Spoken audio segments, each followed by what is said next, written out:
to now say why I asked Philippe Sands to come here and open the building. His record in holding governments to account during the so-called War on Terror has been exemplary, whether in challenging the weak legal basis of the invasion of Iraq or systematically outlining the legal accountability under international law of the US and complicit states in torture and illegal moving of detainees through extraordinary rendition.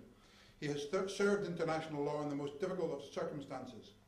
The use of international law during the conflict was the means that CAJ helped to bring a spotlight on government. It helped to put human rights at the heart of the peace negotiations, and CAJ has sought to share the lessons from this jurisdiction that undermining rights in international law in the context of conflict only serves to exacerbate and prolong that conflict. These connections lead us to Philippe, and we're very pleased that he's here today. He's Professor of Law at University College London and Director of the Centre on International Courts and Tribunals, a regular commentator on British and international media. He's also a practicing barrister, and he has litigated before the International Court of Justice, the International Tribunal for the Law of the Sea.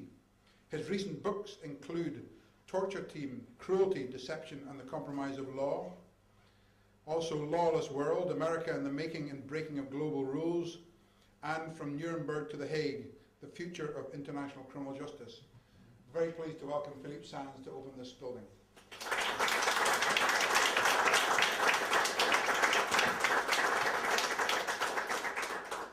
Thank you very much, Mike, for that very generous introduction.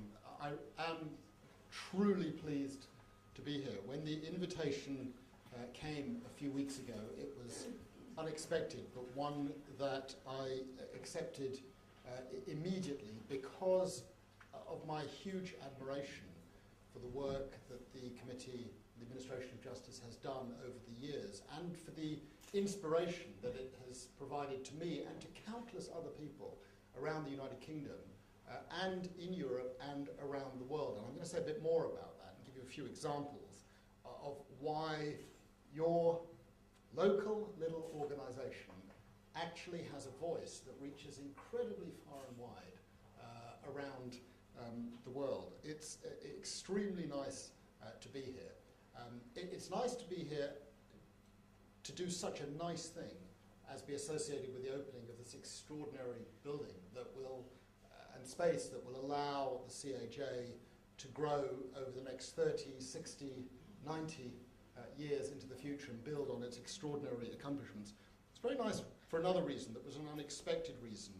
We're here today with Max and with Flo Livingston and with Stephen Livingston's partner Karen, who I've been so pleased to meet today. It was a coincidence for me that this wonderful dedication of the boardroom in Stephen's honour should happen today because, as I explained to Mike, I knew Stephen. We spent a year together at Harvard Law School back in 1983, 1984. I was a sort of young kid from North London. I didn't know very much about Northern Ireland. We knew Oxford Street and bombs and mums telling you, no, you couldn't go shopping in certain parts of town. That's what Northern Ireland was for us as 13-year-olds and 14-year-olds. And then you would meet someone like Stephen, who would introduce you to the reality of Northern Ireland and tell you actually what it meant to be from Northern Ireland. The warmth, the incredible generosity of spirit, the courage in the face of real adversity, and the issues of principle that drove so many people. And Stephen was, for me, a big inspiration in that period and subsequently. And I feel very privileged to have continued to have known him, not as frequently and regularly, perhaps as I would have liked, but as his academic career grew. And so I just want to pay a personal tribute to Stephen, who I know was so closely associated with the Committee on the Administration of Justice. It's a real honour for me to be here with you three today. And I want to raise a word in Stephen's memory. It was an extraordinary contribution that he has made, and it's a contribution that lives on through his writings, through his students, and through his work. The Committee on the Administration of Justice is a Northern Ireland institution. I have to say, when I first came across it, I was just talking with Tom Hatton, I said, where did you come up with the name? I mean, why did you give it this sort of weird name? And he explained to me a little bit, all the difficulties of negotiating various words that would send out particular signals. And as lawyers, we know words have implication, words have meaning, and you have to choose your words incredibly carefully. And in the end, it was a sort of neutral, inoffensive kind of word, set of words that came together. Of course, when I first saw it, I just thought, oh, well, it must be a government department. Committee on the Administration of Justice. You're sitting in London and you think, well, it's got to be part of government. Don't want anything to do with that. That's, you know, part of the, whoever knows what they're up to. And then you get your first document from the CAJ, and this looks like an odd document to come from a government department. It's actually sensible and progressive and deals with the difficult issues head on, doesn't shirk its responsibilities. And of course, that opened up the whole world of the Committee on the Administration of Justice. Driving in with Jacqueline when I came in from the airport earlier, and also in terms of preparing by looking at the web and noting in particular the disproportion, the number of women who work here compared to men. If you go to the website, you will be very struck by that particular feature. But you're even more struck by the range of activities and of work that the Committee on the Administration of Justice is involved in, from prisons and from the Human Rights Commission, across the whole range of issues that touch on everyday life, in which issues of justice and civil liberties and human rights and rights generally arise. But I'm going to focus on the area that I know CAJ for most, and that is in relation to my work, what you do when there are threats to security, and how you go about addressing that particular issue.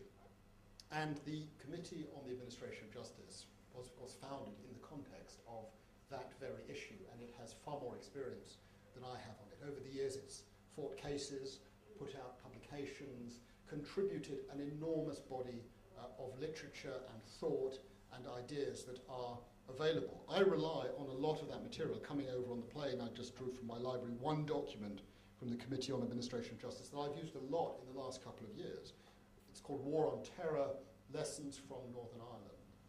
It's a good title because it's a simple title, and it's a title that I do wish the former US President and the former British Prime Minister had more regard to back in the days after September the 11th. I happened to be in New York on September the 11th. I was teaching at New York University Law School, less than a mile from the World Trade Center, and so saw the whole thing for myself. And it was a deeply shocking day, and I think it took several months to get over that particular experience. But I don't think we could have imagined on that day. And it was a very curious day, because I remember it happened at about 9:30 in the morning, and I was due to attend a lunch with a couple of judges from the International Court of Justice that day in a seminar room at NYU Law School. And as all the mayhem was abounding in downtown New York, somehow we all just assumed, oh, well, the lunch will go on. These people will come for lunch. We must make our way to the lunch. And we did. And it was a sort of lesson of how, in the face of even that sort of atrocity, the human spirit drives you to move on and take forward the things that you're committed to doing. We didn't know when we had that lunch with those judges what certain governments were intending to do. We had a certain experience, certainly in Britain, about what to do because of what we knew from Northern Ireland and from Britain's colonial past. And so we knew that there was a cross-party consensus that the one thing you did not start doing was abusing people, torturing people, interrogating people in ways that violated minimum international standards, detaining people indefinitely. And yet, within days, in fact, we now know from the documents that have emerged, within hours, that was what was decided. That was what was put in place, not by the United Kingdom, by the United States, but plainly with the support of the United Kingdom, notwithstanding public statements to the contrary, and notwithstanding the bitter, bitter experience of Northern Ireland in 1970 and 71 and 1972.